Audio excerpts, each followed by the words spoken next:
सिन्हा नाम के हम एक लड़के को देखते हैं जो हाई स्कूल में जाता है। हाई स्कूल के अंदर उसका कोई दोस्त नहीं होता। सिन्हा बस केवल और केवल एक इंसान के बारे में सोचता है और वो उसका रूममेट है जिसका मिएको नाम है।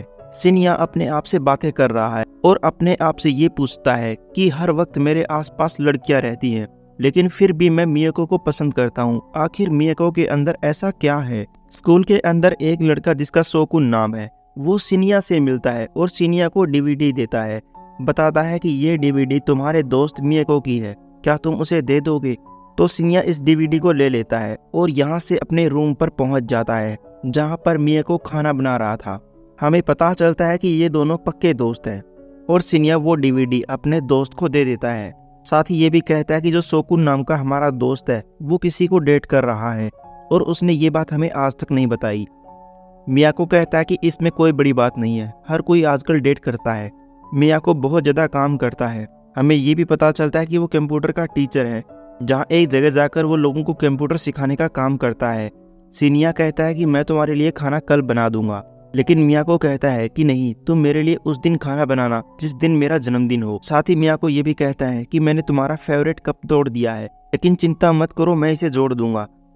सिन्हा इस चीज से गुस्से में आ जाता है कि तुमने ये क्या किया, अब फिर से मुझे नया कप लाना पड़ेगा। हमें पता चलता है कि इन दोनों के बीच में हर रोज छोटी मोटी बहस होती रहती है, लेकिन कभी ये लोग एक दूसरे को छोड़कर नहीं जाते। इसी को तो पक्की दोस्ती कहते हैं। अगले दिन ये दोनों एक बेंच पर आकर बैठ जाते हैं। दरअसल ये दोनों अपना समय इसी बेंच पर गुजारते हैं और एक दूसरे के साथ में बातें करते हैं और आने जाने वाले को निहारने लग जाते हैं। तभी यहाँ पर दो लड़कियाँ आती हैं। वो कहती है कि तुम दोनों सिन्हा और मियाको हो, मैंने तुम दोनों के बारे में बहुत सुना है। मैं यूकी हूँ और ये मेरी बहन काना है। वो इन दोनों से बात करती है और इस तरह से इन दोनों की दोस्ती यूकी के साथ में भी हो जाती है। यूकी नाम की ये लड़की सिन्हा की तरफ थोड़ी अट्रैक्ट होती है, लेकिन सिन्हा का किसी लड़की के अंदर कोई इंटरेस्ट नहीं है। उस वजह से वो अपने दोस्त मियाको को लेके उठकर यहाँ से चला जाता है और जो यूकी नाम की लड़की है वो इन दोनों को जाते हुए देखती रहती है। वो देखती है कि ये दोनों साथ में कितने अच्छे लगते हैं। स्कूल के बाद सिन्हा अपने काम पर चला जाता है, जहाँ वो किसी छोटे मोटे रेस्टोरेंट के अंदर प्लेट साफ करने और ऑर्डर सर्व करने का काम करता है। इससे उसे थोड़े बहुत पैसे मिलते हैं जिसका उसका रूम रेंट का खर्चा चलता है। मियाको भी आज घर पर जल्दी आ चुका है, लेकिन आज उसका दिमाग खराब हो चुका है। वो फैसला करता है कि मैं यहाँ से बार में जाऊंगा और बहुत सारे ड्रिंक करूंगा। जैसे ही वो दरवाजा खोलता है, दरवाजे पर सिन्हा पहुंचता है। सिन्हा पूछता है कि आज तुम कहाँ जा रहे हो? मैं तुम्हारे लिए बहुत सारा खाना लेके आया हूँ। मियाको कहता है कि मैं बार में जा रहा हूँ, मेरा मन बिल्कुल भी नहीं लग रहा। तो सिन्हा कहता है कि मैं भी तुम्हारे साथ चलूंगा। तब ये दोनों यहाँ से बार में चले जाते हैं। हमें पता चलता है कि जिस जगह पर ये लोग आए हुए हैं, यूकी नाम की लड़की यहाँ पार्ट टाइम काम करती है। वो इन दोनों को देखकर बहुत खुश होती है, लेकिन हमारा सिन्हा वो केवल यूकी की तरफ देखने लग जाता है, मानो वो भी यूकी को पसंद करने लगा हो। जब यूकी की जॉब पूरी हो जाती है तब वो इन दोनों के साथ में ड्रिंक करती है। वो कहती है कि मुझे तुम दोनों के साथ में रहना बहुत अच्छा लगता है। माइको का बर्थडे आने वाला है। तब वो यहाँ माइको को एक छोटा सा गिफ्ट देती है। ये एक परफ्यूम था। वो कहती है कि तुम दोनों इस परफ्यूम का यूज करना। इसीलिए ये दोनों घर पर आ जाते हैं और घर पर आने के बाद उस परफ्यूम को देखने लग जाते हैं। इन्हें नहीं पता कि इस परफ्यूम के अंदर कैसी महक होगी। तब सिन्हा माइको को पकड़कर नीचे गिरा देता है, उसके ऊपर बैठ जाता है और इस परफ्यूम को उसमें छिड़क देता है। इन्हें पता चलता है कि इस परफ्यूम की महक तो यूकी जैसी है। तभी माइको के पास में टिफनी नाम के एक लड़के का कॉल आ जाता है।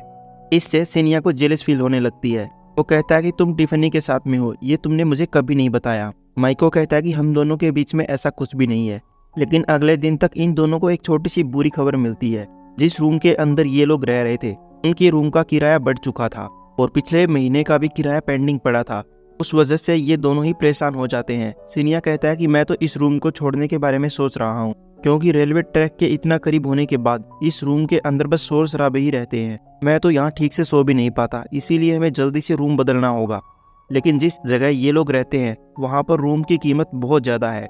इस चीज़ से निपटने के लिए बस एक ही रास्ता है कि इन दोनों को कड़ी मेहनत करनी होगी और अपना रूम रेंट पे करना होगा। ये दोनों लाइब्रेरी के अंदर चले जाते हैं और वहाँ अलग अलग दोस्तों से हेल्प मांगते हैं कि अगर तुम लोगों के पास में कोई रूम है तो प्लीज़ हमें दे दो। लेकिन इनमें से कोई भी दोस्त उन दोनों की मदद नहीं कर रहा था। स्कूल के बाद सिन्हा यहाँ से अपने उसी रेस्टोरेंट में चला जाता है, लेकिन जहाँ वो मैगजीन देखने लग जाता है तभी उसे एक ऐड दिखाई देती है, जहाँ उसे पता चलता है कि एक जगह पे बहुत ही कम कीमत का एक रूम है। इससे सीनिया के मन में लड्डू फूटता है। उधर माइको भी कंप्यूटर क्लासेस में है, जहाँ वो लोगों को कंप्यूटर सिखा रहा है। वो भी यहाँ मैगजीन के अंदर ऐड देखने लग जाता है। जब उसे घर की ऐड दिखाई देती है, उसे पता चलता है कि एक जगह पे सस्ता रूम मिल रहा है। इस चीज से वो बहुत खुश होता है। ये लोग रात को एक जगह पर मिलते हैं, लेकिन वहाँ पर सीनिया नहीं पहुँच पाता। यहाँ केवल 3 लोग ही हैं, जिनमें माइको, यूकी और काना। काफी देर तक ये लोग सीनिया का इंतजार करते हैं, लेकिन जो काना नाम की लड़की है वो काफी ज्यादा ड्रिंक कर लेती है।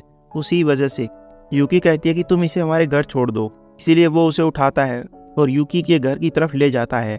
माइको यहाँ खुद के और सीनिया के बारे में बताता है कि हम दोनों पिछले काफी टाइम से एक दूसरे के साथ में रह रहे हैं। जहाँ भी जाते हैं हम एक साथ ही जाते हैं। तब यूकी माइको की आंखों की तरफ देखने लग जाती है और थोड़ी देर बाद माइको यहाँ से अपने रूम की तरफ चला जाता है, जहाँ जाकर देखता है सीनिया कुर्सी के ऊपर ही सो गया।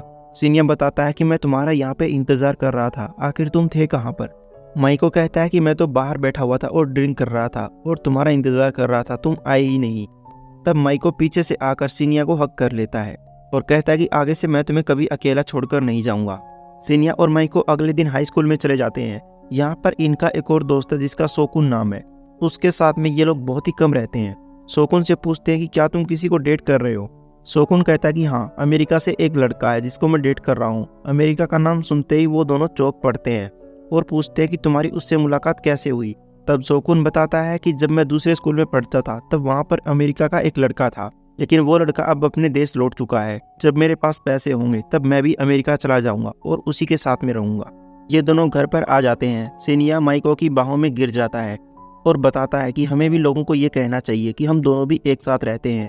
माइको कहता है कि जब मैं तुम्हारे साथ में होता हूँ तभी मुझे सुकून महसूस होता है, और ये दोनों एक दूसरे को किस करते हैं। सीनिया माइको से पूछता है कि क्या तुम कल पार्ट टाइम के लिए जाओगे। माइको मना करता है। वो कहता है कि हम दोनों को बाहर जाना चाहिए और एक साथ एंजॉय करना चाहिए। सीनिया कहता है कि अगर हम दोनों को कोई एक साथ देख लेगा तो हमारे लिए दिक्कत हो जाएगी, क्योंकि हम हमारा सीक्रेट दूसरों को नहीं बता सकते। तो माइको कहता है कि चिंता मत करो, यूकी नाम की लड़की, मैं उसे साथ ले लूंगा, वो भी हमारे साथ चलेगी तो हमारे ऊपर किसी को शक नहीं होगा। तो इस चीज के लिए सीनिया तैयार है। तब ये तीनों यहाँ से एक ऑडिटोरियम में चले जाते हैं। वहां पर जाकर स्पेस के बारे में थोड़ी बहुत जानकारी लेते हैं। जो यूकी नाम की लड़की है वो ठीक इन दोनों के बीच में है। वो कभी सीनिया की तरफ देख रही थी तो कभी माइको की तरफ, और फिर इन दोनों को कहती है कि मुझे ऐसा लगता है कि जैसे अगर मैं यहाँ पर हूँ तो तुम दोनों को जेलस फील हो रहा है। सीनिया कहता है कि ऐसा कुछ भी नहीं है, हम भला जेलस फील क्यों करेंगे। यूकी माइको से पूछती है कि जब तुम्हारा बर्थडे होगा क्या तुमने कुछ प्लान किया है। माइको कहता है कि मैंने तो कोई प्लान नहीं किया। यूकी बोलती है कि तुम हमारे रूम पर आ सकते हो, वहाँ पर हम तुम्हारे बर्थडे को अच्छे से सेलिब्रेट करेंगे और तुम्हारे उस दिन को बहुत ही यादगार बना देंगे।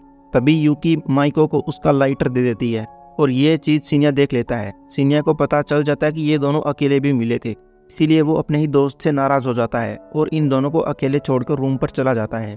माइको भी उसके पीछे पीछे आता है और कहता है कि उस लड़की यूकी को बुरा लगा जिस तरह से तुम उसे अकेला छोड़कर यहाँ पे चले आए। सीनिया कहता है कि मैं हर वक्त तुम्हारे साथ में रहता हूँ, लेकिन आखिर तुम्हारा लाइटर यूकी के घर पर क्या कर रहा था। जरूर तुम उसके घर पर गए थे, तुम मुझसे कुछ छुपा रहे हो। माइको कहता है कि हम दोनों के बीच में ऐसा कुछ भी नहीं था। जब मैं उसके घर पर गया था तब काना नाम की लड़की भी वहीं पर थी। सीनिया कहता है कि फिर भी तुमने मुझसे झूठ क्यों बोला। तब सीनिया इस घर को छोड़कर सोकुन के पास में रहने के लिए चला जाता है। सोकुन जो कि इन्हीं का दोस्त है। सोकुन कहता है कि क्या तुम दोनों के बीच में फिर से लड़ाई हुई है। सीनिया कहता है कि हाँ, लड़ाई हुई है और मैं अगले कुछ दिन तक यहीं पर रहूंगा। सोकुन कहता है कि कोई बात नहीं, तुम यहाँ पर आराम से रह सकते हो। सोकुन कोने में आकर यहाँ से माइको के पास में कॉल करता है और पूछता है कि तुम दोनों के बीच में क्या हुआ है। वो मेरे पास रहने के लिए आया है। माइको कहता है कि ऐसा हर रोज होता है, वो मुझे बिल्कुल भी नहीं समझता, धीरे धीरे सब कुछ ठीक हो जाएगा। सीनिया नहाने के बाद सोकुन से पूछता है कि तुम्हारा अमेरिका वाला बॉयफ्रेंड, उससे तुम्हारी अब भी बात होती है। सोकुन हाँ का जवाब देता है और कहता है कि मेरे पास में पैसे नहीं है, नहीं तो मैं कब का अमेरिका चला जाता। उधर बेचारा माइको वो भी उदास और परेशान है, क्योंकि उसका सबसे अच्छा दोस्त सीनिया उसे छोड़कर जा चुका है और कल उसका बर्थडे भी है। इसलिए वो मैसेज करके सीनिया से माफ़ी मांगता है और कहता है कि उसी बेंच के पास आ जाना जहाँ पर हम हर रोज़ मिलते हैं। ठीक उसी वक्त सीनिया बर्तन धो रहा था। जैसे ही मैसेज आने के बाद वो अपना फ़ोन निकालने लगता है। उसका फ़ोन सिंक के अंदर गिर जाता है, जिससे फ़ोन ख़राब हो जाता है और उसे मैसेज का पता नहीं चलता। और बर्थडे वाले दिन माइको उसी बेंच पर बैठा रहता है और वो इंतज़ार करने लगता है कि सीनिया यहाँ पे ज़रूर आएगा, लेकिन सीनिया को वो मैसेज मिला ही नहीं। उस वजह से सीनिया नहीं आता। और माइको थक हार कर उठकर जाने लग जाता है। तब सामने से सीनिया आ रहा था, लेकिन अब तो ये दोनों और भी ज़्यादा नाराज़ हैं। उस वजह से एक दूसरे के करीब से निकल जाते हैं और बात तक नहीं करते। या तो सीनिया को भी माइको की आती है, लेकिन खुद वो पहल नहीं करना चाहता। सीनिया जब जा रहा था तब रास्ते में उसे यूकी मिलती है। यूकी उससे बातचीत करती है। यूकी कहती है कि आज सुबह सुबह मुझे माइको मिला था, लेकिन वो थोड़ा अजीब लग रहा था। क्या तुम दोनों के बीच में झगड़ा हुआ है? सीनिया कहता है कि हम दोनों नहीं मिल रहे, मैं अब कहीं और रहने लगा हूँ। यूकी कहती है कि शायद तुम दोनों के झगड़े की वजह मैं हूँ। अगर मैं यहाँ से चली जाऊँ तो शायद तुम दोनों एक दूसरे के करीब आ जाओ। हालांकि यूकी नाम की ये लड़की सीनिया को पसंद करती है, लेकिन वो कहने से डर रही है। वो सीनिया से पूछती भी है कि क्या तुम किसी को पसंद करते हो, तो सीनिया मना करता है और थोड़ी देर बातचीत करने के बाद सीनिया उठकर चला जाता है। उधर माइको भी सीधा ही यहाँ से शोकुन के घर पे चला जाता है। शोकुन कहता है कि सीनिया तो बाहर गया हुआ है। ये दोनों जब बातचीत करने लग जाते हैं तब सीनिया भी वहाँ पे पहुँच जाता है, जो इन दोनों को छुप छुप कर देख रहा था। लेकिन तभी शोकुन सीनिया को देख लेता है और उसे अंदर आने के लिए कहता है। इन दोनों को यहीं पर अकेला छोड़कर शोकुन तो चला जाता है। ये दोनों एक दूसरे से अभी भी कोई बातचीत नहीं कर रहे थे। सीनिया यहाँ पे केक लेके आया है क्योंकि आज माइको का जन्मदिन है। इस चीज़ से माइको बहुत खुश होता है। तब माइको भी उसे कुछ कागजात देता है और बताता है कि मैंने हम दोनों के लिए एक नया घर खोजा है जो बहुत सस्ता है। अगर हम दोनों नई शुरुआत कर सकें तो वहाँ पर जा सकते हैं। लेकिन सीनिया मना करता है। वो कहता है कि जिस घर के अंदर फिलहाल हम रह रहे हैं उस घर के अंदर हम दोनों की यादें जुड़ी हुई हैं और हम उस घर को छोड़कर कभी नहीं जाएंगे। और इस तरह से ये दोनों फिर से एक हो जाते हैं और यहाँ से वापस अपने रूम की तरफ चले जाते हैं। ये दोनों रात का प्लान करने लग जाते हैं कि रात को हम एक जगह बैठेंगे और ड्रिंक करेंगे। सीनिया ये भी कहता कि तुम चाहो तो यूकी नाम की लड़की को बुला सकते हो, मैं कुछ नहीं कहूँगा। इसीलिए वो लोग यूकी को कॉल करते हैं और एक जगह बुला लेते हैं। काफ़ी देर तक यूकी का इंतज़ार करते हैं और यूकी फाइनली आ जाती है और ये लोग एक जगह बैठकर एंजॉय करते हैं। यूकी कहती है कि मुझे अच्छा लग रहा है कि तुम दोनों वापस एक हो चुके हो। और तब ये लोग थोड़े से पटाखे वगैरह जलाते हैं क्योंकि आज यहाँ माइको का जन्मदिन है। सुबह तक ये तीनों साथ ही थे। यूकी इन दोनों को कहती है कि ठीक है, हमेशा साथ रहना, अब मैं जा रही हूँ। लेकिन जाने से पहले माइको यूकी को गले लगा लेता है और कहता है कि सच में तुम बहुत अच्छी हो। और वो सीनिया को भी बुलाता है। तब सीनिया भी यूकी को हक करता है। तब वो इन दोनों से मिलकर चली जाती है और ये दोनों अपने रूम की तरफ चले जाते हैं। और अपने रूम के अंदर पहुंचते ही ये एक दूसरे के कपड़े उतारते हैं और यौन संबंध बनाते हैं। यानी कि सब कुछ इनके पास में ही था, लेकिन ये दूसरों के अंदर वो सब खोज रहे थे। उधर यूकी भी एक जगह पे खड़ी है और वो अपनी दोस्त काना को कॉल करके बता रही है कि मैंने उन दोनों का साथ छोड़ दिया। और वो ये बताते बताते रो रही है। हमें पता चलता है कि वो सीक्रेटली तरीके से सीनिया को पसंद करने लगी थी, लेकिन वो उन दोनों के बीच में नहीं आना चाहती थी। इसी वजह से यूकी ने उन दोनों से खुद को दूर कर लिया। और सीनिया और माइको अभी भी रूम के अंदर हैं, जहां एक दूसरे के साथ में बहुत सारा प्यार कर रहे हैं और एक दूसरे को बहुत सारे किस भी करते हैं। और इस तरह से ये दोनों एक दूसरे से वादा करते हैं कि हम कभी भी छोड़कर नहीं जाएंगे। जहां मूवी के आखिर में भी ये एक दूसरे के साथ में खेल रहे होते हैं। और इसी हैप्पी एंडिंग के साथ में ये मूवी यहीं पर पूरी हो जाती है। ये मूवी हमें बहुत कुछ सिखाती है।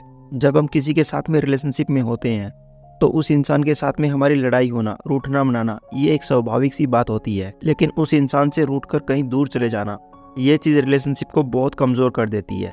जिस तरह से सीनिया और माइको ये एक दूसरे से रूठ गए थे, लेकिन फिर भी इन दोनों के दिल के अंदर एक ही बात चल रही थी कि हम दोनों कैसे वापस एक दूसरे से मिल सकते हैं। और फाइनली इन दोनों ने ही थोड़ी थोड़ी पहल करी और फिर से वापस एक हो गए। लेकिन आजकल के रिलेशनशिप में ऐसा देखने को नहीं मिलता। एक बार इंसान अलग हो जाते हैं तो फिर वो हमेशा के लिए ही दूर चले जाते हैं, क्योंकि उनमें ईगो हो जाता है कि पहले बातचीत मैं क्यों करूं। और इसी वजह से रिलेशनशिप हमेशा के लिए टूट जाते हैं। आशा करते हैं दोस्तों आपको हमारी ये एक्सप्लेनेशन पसंद आई होगी। हम और भी हैप्पी एंडिंग वाली BL मूवी को एक्सप्लेन करने वाले हैं। उसके लिए चैनल को सब्सक्राइब करना और बेल आइकन को दबाना मत भूलना। तब तक खुश रहना और अपना ख्याल रखना। Thank you for watching.